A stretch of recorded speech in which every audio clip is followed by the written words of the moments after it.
সকাল থেকেই মগবাজারের এই ছোট্ট বাসার ছোট্ট বসার ঘরে পা ফেলার জায়গা নেই। শুভার্থীরা ফুলের শুভেচ্ছা নিয়ে অপেক্ষারত। কখন ঘুম থেকে জাগবেন কবি? কবি আল মাহমুদ বলে কথা। ফুলে আর শুভেচ্ছায় সিক্ত হবার আগেই নিজের শয়নকক্ষে কবি মুখোমুখি হলেন ইন্ডিপেন্ডেন্ট নিউজের। সুখে দুঃখে মিলিয়ে দিনগুলো কেটে গেছে। বয়স আমার তো ৭৯ বছর, not a matter of joke. হ্যাঁ, তো পারি তো দিয়ে এসছি। আর আমার কাজ ছিল যেটা, আমার জাতিকে স্বপ্ন দেখানো আমার কাজ ছিল।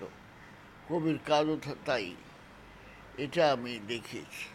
৩০-এর কবিদের হাতে বাংলা কবিতায় যে আধুনিকতার উন্মেষ, তাঁর সাফল্যের ঝান্ডা বক্তিয়ারের ঘোড়া আর সোনালী কাবিনের কবি আল মাহমুদ বিংশ শতাব্দীর মধ্যভাগ থেকে অদ্যাবধি তুলনারহিত কৃতিত্বের সাথে বহন করে চলেছেন। অনুতাপ, বিলাপ, এগুলো আমি পেছনে ফেলে আমি এ পর্যন্ত এসেছি। হ্যাঁ, সামনে তো একটা এখন তো আমি সভাপতি চাইব যে শান্তিতে আমার জীবনের সমাপ্তি ঘটুক। রবীন্দ্র বিরোধী ৩০-এর কবিরা বাংলা কবিতার মাস্তুল পশ্চিমের দিকে ঘুরিয়ে যাত্রা শুরু করেছিলেন। আল মাহমুদ আধুনিক বাংলা কবিতাকে বাংলার ঐতিহ্যে প্রথিত করেছেন মৌলিক এক স্বতন্ত্র কাব্য ভাষার সহযোগে। বাংলাদেশ আর এর তরুণ কবিদের নিয়ে কবির আশাবাদ নতুন করে উদ্দীপ্ত করে তুলতে পারে কবিতার সৈনিকদের।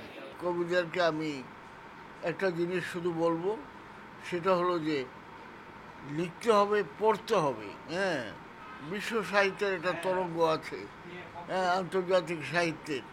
কে কোথায় কি লিখছে, হ্যাঁ, কীভাবে লিখছে, কেন লিখছে, এটা জানতে হবে। আমাদের কালে আমরা যথেষ্ট, আর নিজেরা যাই লিখি আমরা কিন্তু পড়েছি। হ্যাঁ, আমাদের কেউ মূর্খ বলতে পারবে না। হ্যাঁ, আমরা জানতাম পৃথিবীতে কে কোথায় কি লিখছে। জন্মদিনে বসার ঘর ফুলে ফুলে ভরে দিয়ে সব ভক্তেরই প্রত্যাশা ছিল একটাই, কবি যেন পান সুস্থ দীর্ঘায়ু। শিমুল সালাহুদ্দিন, ইন্ডিপেন্ডেন্ট নিউজ, ঢাকা।